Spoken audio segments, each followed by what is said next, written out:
Hello, everyone.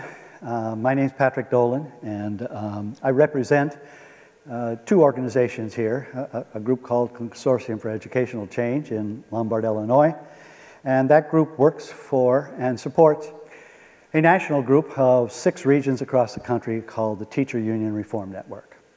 And these little charlas, if you will, and these little speeches, these little talks, are meant to, in some senses, inform and frame our work across the country in terms of the specific work of the Teacher Union Reform Network.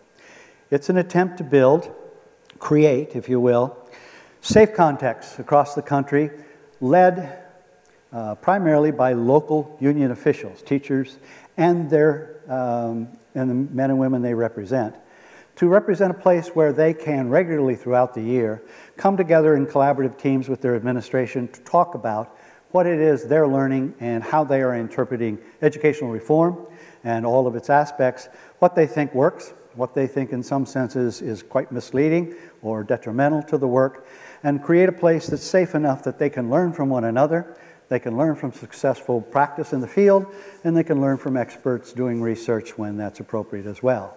All right? So that's the context in which these frames and these little talks is occurring.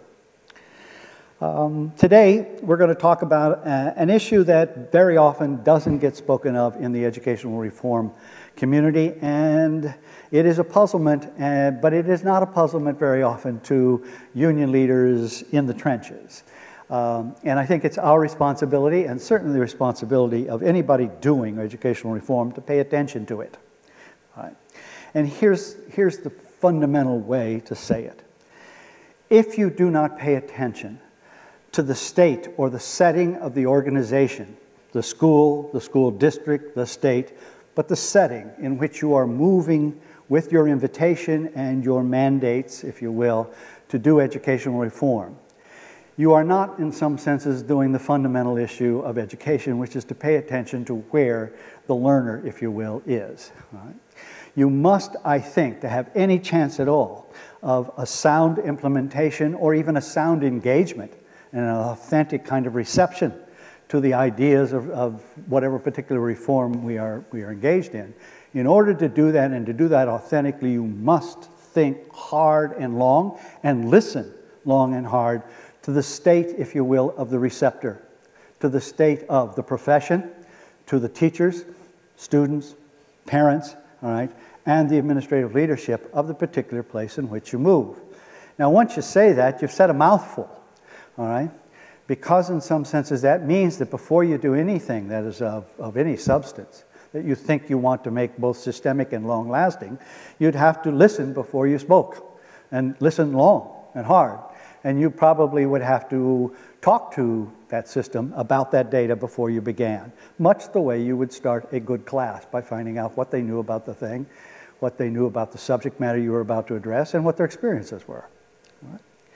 So here's, in some senses, a generic set of thoughts around wherever you go, all right, what kind of experience you are liable to find, if you will, as you move into educational reform in the 21st century. None of this is a surprise, but I want to make it explicit and to give terms and language to it. All right?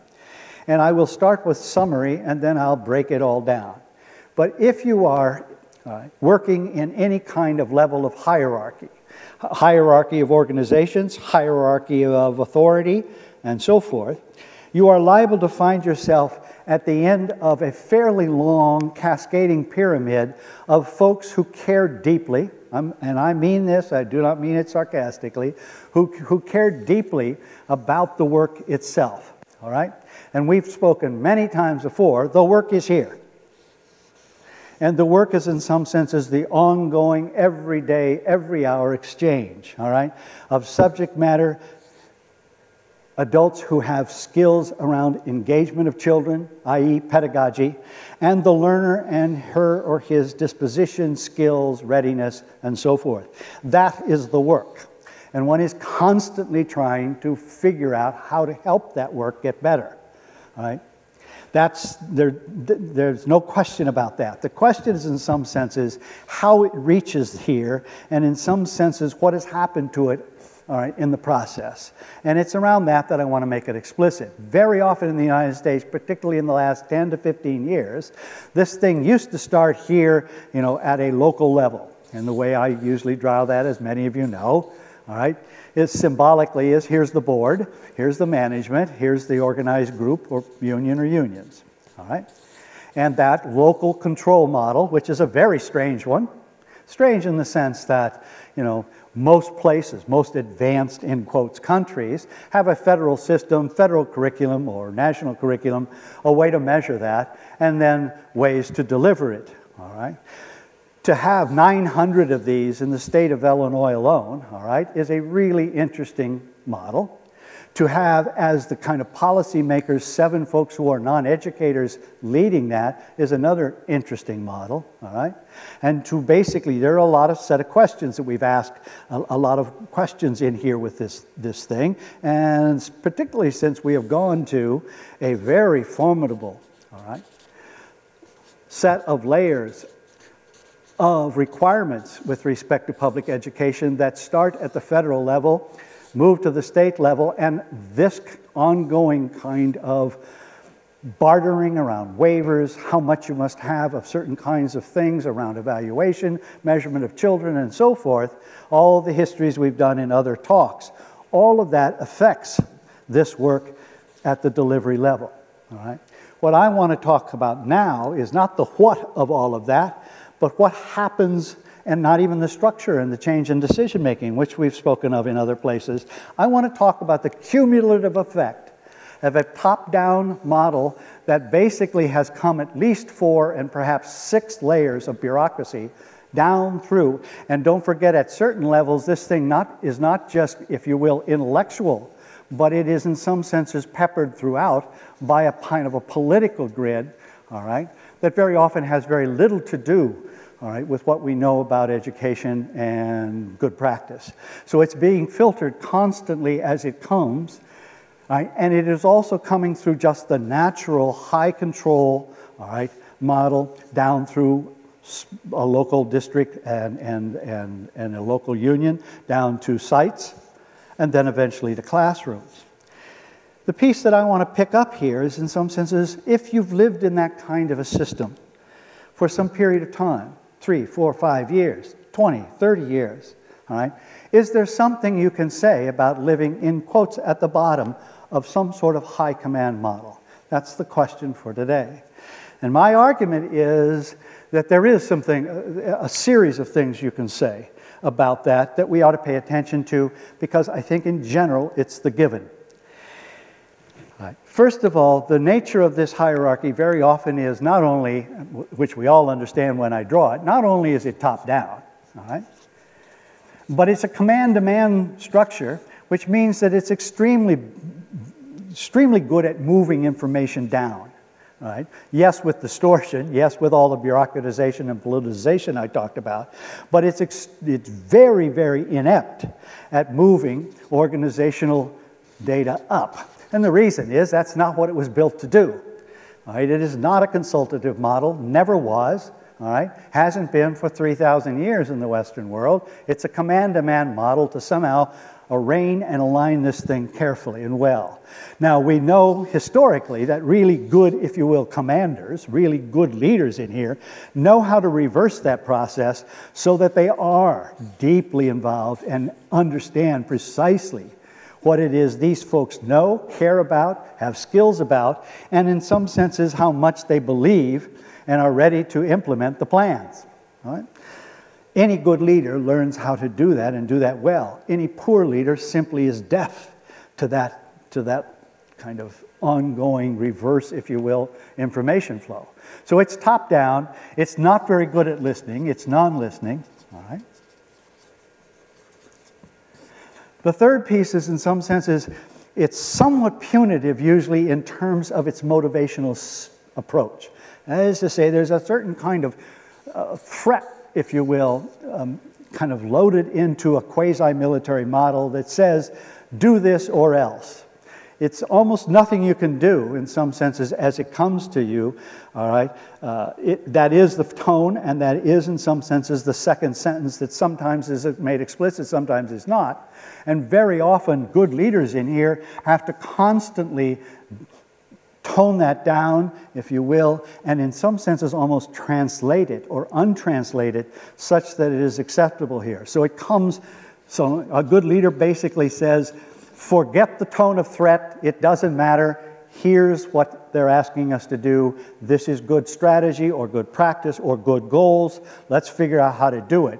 When they say that way, they are in some senses truncating the threat element and trying to, in some senses, make it acceptable and authentic. But of its nature, it's top-down, non-listening, somewhat punitive, all right? And very often, because it's large, it has nothing to do with the hierarchy, it has to do with the breadth of this thing. If it's large at all, this thing doesn't know how to pay attention to all the qualitative niceties of the work, no matter what the work is. You will find constantly that this model goes to some sort of abbreviated language for how it's doing. Short-term numbers is its favorite. If it can't figure out how to ask the question, how is it going, and have time for qualitative responses from the field, it'll simply say, how's it going? Give me your answer in numbers, now. All right? And almost every time you find it, you find that kind of abbreviated short-term number language built in here. All right? And the reason, of course, is the complexity, the speed, and so forth. All right? And the last piece is, and I've alluded to it, but I want to make it explicit, this thing was never built for deep, empowered voice down here. These are people who carry spears and are supposed to fight on command. All right? And at great risk in its origins. So when you adapt it to whatever level in the 21st century, you still get all of the accoutrements, or the leftovers at least, of that top-down, non-listening, somewhat punitive system driven by short-term numbers with no voice from the bottom. If that's in some senses the experience again and again and again, perhaps every day, but certainly every week, every month, every year, regularly, and you've lived in there 10, 15, 20 years, my argument is a simple, straightforward one. There is damage. Damage in the sense that that group becomes immune, all right, to much of that language and that treatment, and it must.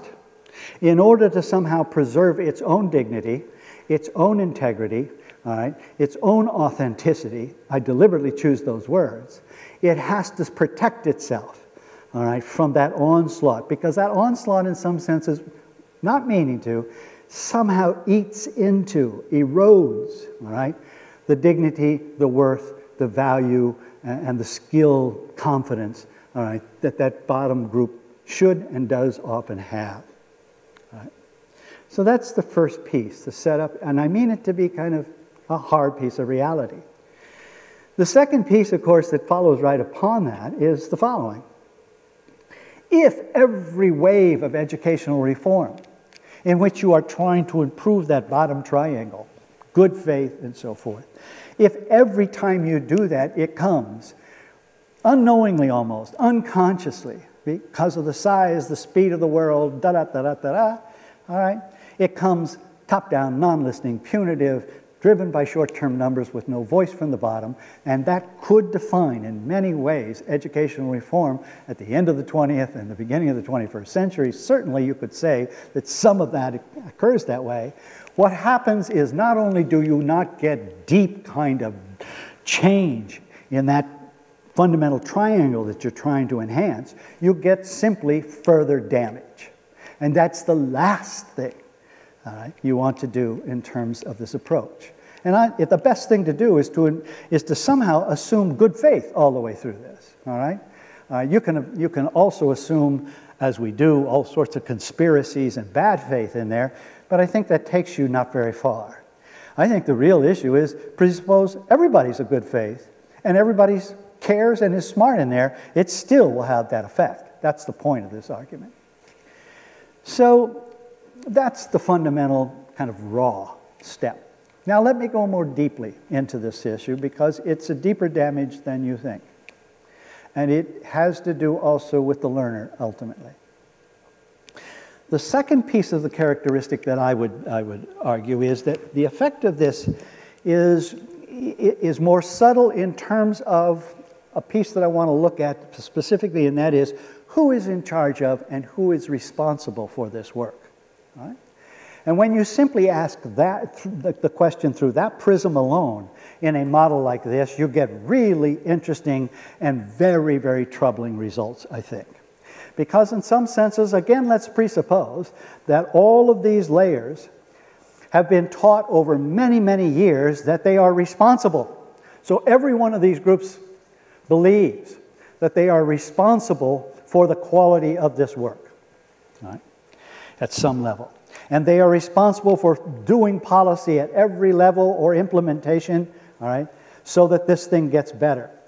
There is, in some senses, the following, I think, kind of organizational / psychological displacement that occurs. So at least see what you think of this.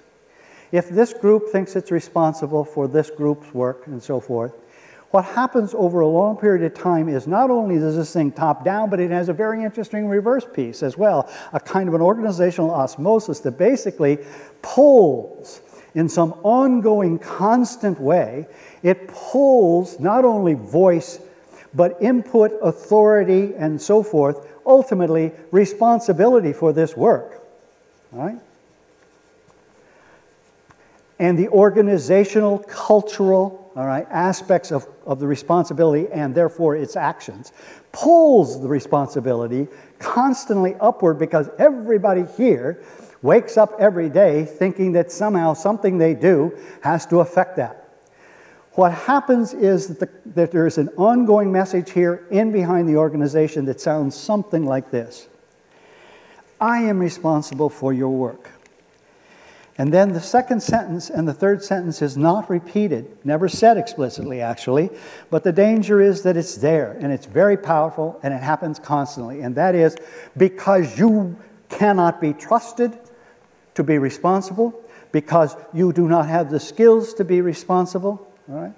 And the combination of both the distrust that's loaded in pulling responsibility higher, all right, but also the assumption that in some senses there is not that skill and that caring down here, all right?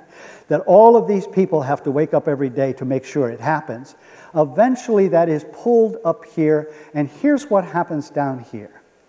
Ultimately at the bottom, that is an affront at the fundamental, because somehow the organization is saying, it would never occur to it that it is, it's saying you're stupid, you don't care, and you can't be trusted.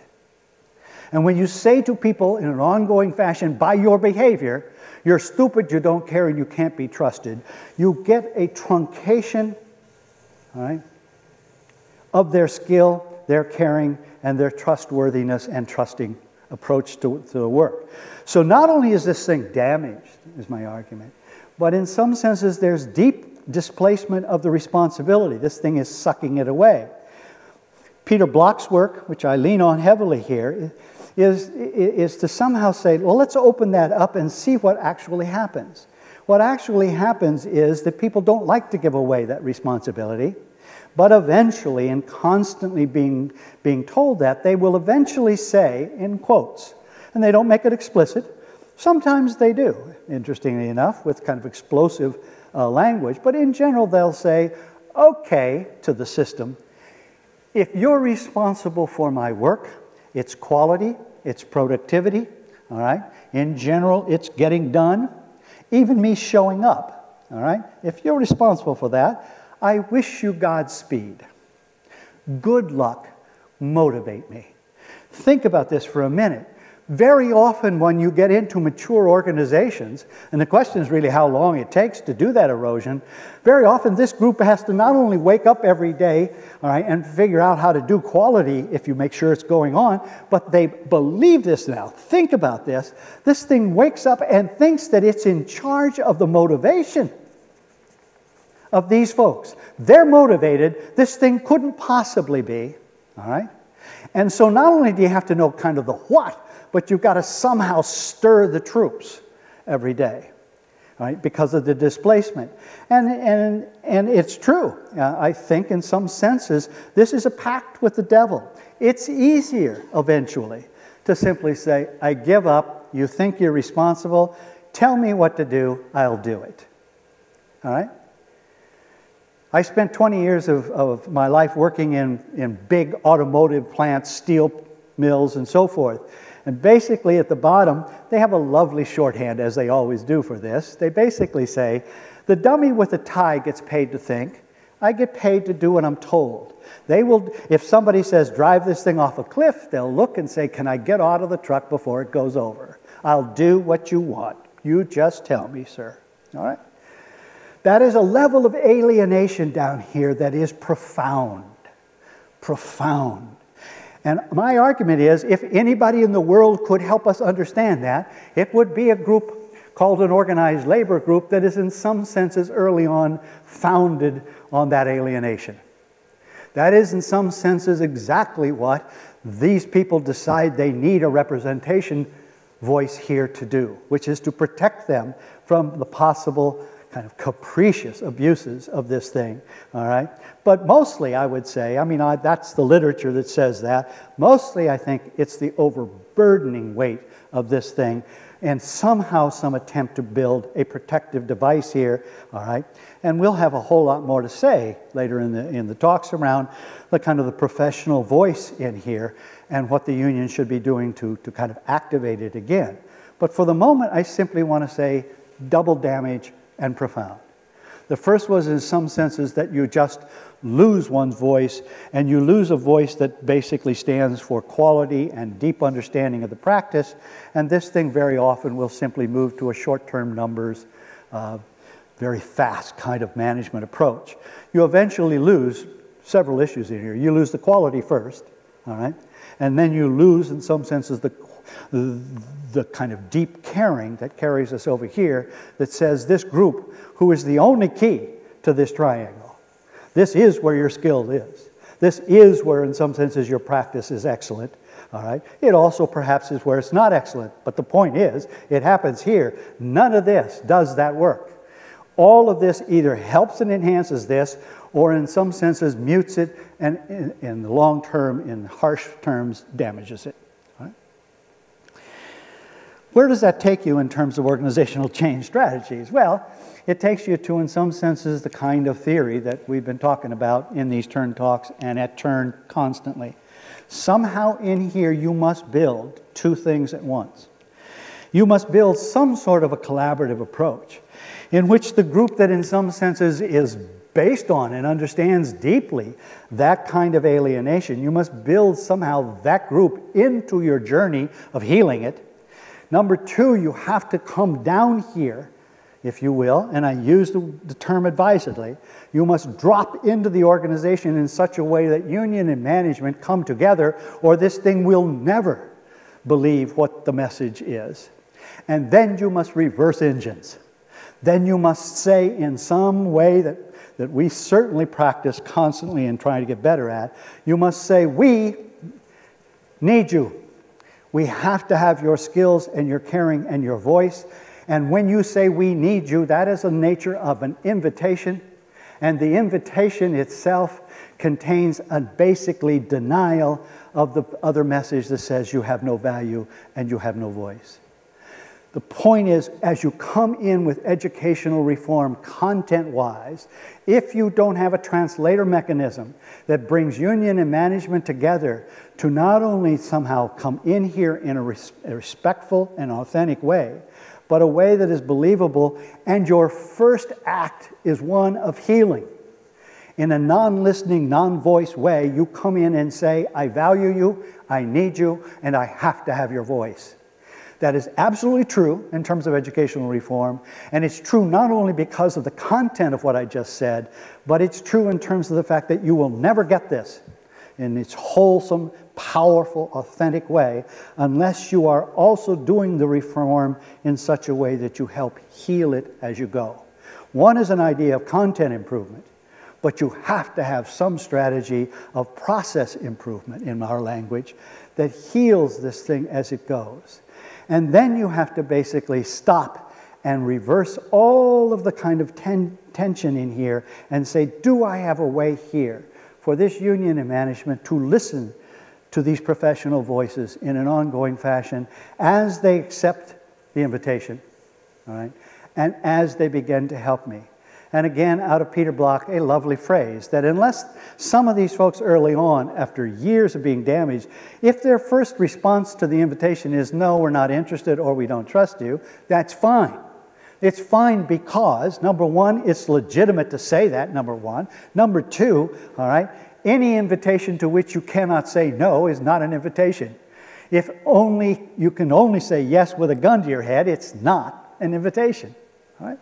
And so in some senses, although this looks like a slower mechanism, the other piece, in some senses, is so tried and so fail us. That is to say, a top-down management plan with driven numbers and driven kind of motivation. This thing has, it scarcely has, misses a beat in order to somehow kind of take that on and basically disperse the energy. All right?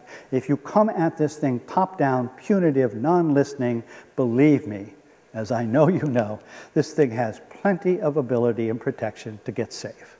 Plenty. All right? Last little thought for you. If in some senses all the adults in a thing called public education, teachers, all right, support staff, if in some senses, all right, they are treated constantly over the years in this fashion, the danger would be, just the danger to think about, the danger is that in many ways, as they are forced constantly by this pressure, the danger is that they would set up their own work in such a way that almost unconsciously, all right, they are told that they are responsible, same language, deep caring, they are responsible for the learning of these children. If that's the naked kind of way that it comes, the danger is that many of them will succumb and basically begin to teach and use a pedagogy which is filled with threat, which is filled with command, which is filled with language of pleasing me, and the displacement is profound. The danger would be that by 3rd, 4th, and 5th grade, the same identical displacement occurs, in which the child says, deep in her being, it sounds to me like this system, this woman, it sounds to me like in some senses I'm supposed to be learning for her. And if I learn for her as opposed to me and my responsibility, then I wish her Godspeed. I hope she can motivate me. All right?